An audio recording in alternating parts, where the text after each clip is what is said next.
Sfiducia sì, sfiducia no. Il dilemma amiletico aleggia sul PD siciliano, tanto da far slittare la direzione regionale prevista per lunedì prossimo a sabato 9 giugno.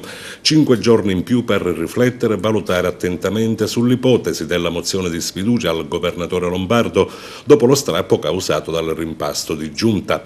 Il problema principale è di trovare l'unità di intenti, la compattezza fra le varie anime del partito su di un atto che segnerebbe la fine del rapporto con Lombardo e l'uscita dal governo dei restanti assessori tecnici indicati in quota PD.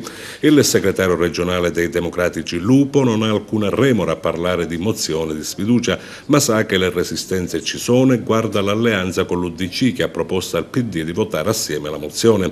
C'è da capire se si tratta di un primo passo per costruire con lo scudo cocciato un cammino comune in vista delle prossime regionali oppure di un'intesa momentanea, precisa Lupo, che fra l'altro invita gli assessori tecnici che ritengono di avere posizioni politiche vicine a quelle del PD a dimettersi. Democratici che dunque vogliono scrivere la parola fine all'intesa con Lombardo e l'MPA, ma non tutti la pensano così. Il capogruppo Allarsi Cracolici, per esempio, seppur riferito dalla mossa del governatore relativa al rimpasto politico, continua a vedere di buon occhio l'alleanza con gli autonomisti anche in prospettiva futura, una strada che il Lupo non esclude totalmente, ma a cui predilige quella dell'accordo con le forze della sinistra e con l'UDC.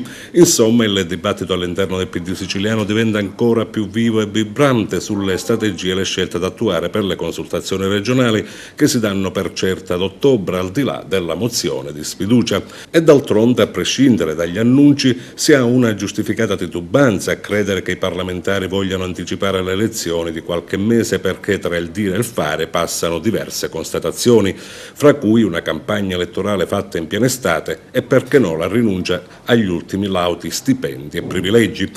Ciò che sembra certo è invece che i partiti sono già entrati in una fase di fibrillazione e le carte rischiano di essere mescolate giorno per giorno. Siamo in un momento di ristrutturazione delle alleanze e non deve scandalizzare più di tanto se i nemici possano ritornare amici e viceversa. La politica contemporanea è fatta anche di questo.